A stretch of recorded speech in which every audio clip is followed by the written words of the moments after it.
তোমরা কি মনে করো যে গার্লফ্রেন্ডকে নিয়ে হোটেলে রাত কাটানোই জানা?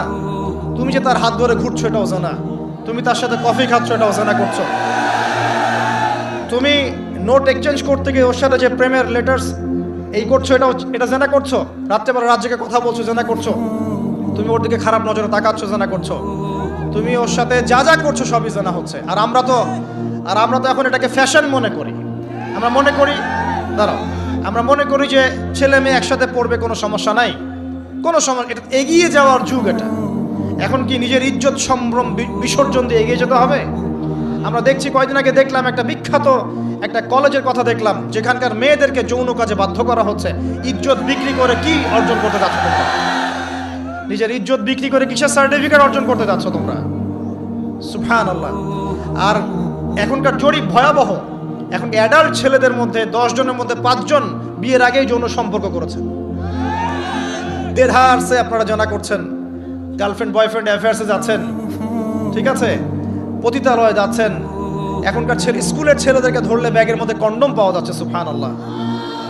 এটাকে আমরা এগিয়ে যাওয়া বলছি।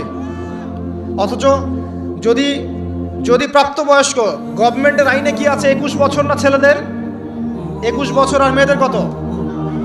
21-18 হওয়ার পরেও যদি কেউ বিয়ে করতে চায়, সমাজ তাকে মেনে নিতে যাচ্ছে না। সমাজ বিয়েটাকে কঠিন করছে, জেনাকে সহজ করছে।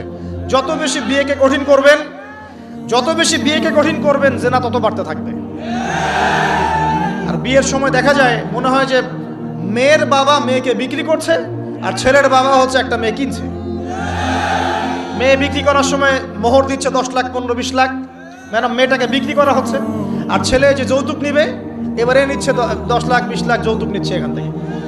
তো এই যে একটা জাহেলিয়াত চলছে, মানে আইয়ামে জাহিলিয়াত কোথায়? আইয়ামে জাহিলিয়াত তো এখানেই। আমি তো চোখে দেখি এই বিশ্বটা আইয়ামে জাহিলিয়াতের যুগ।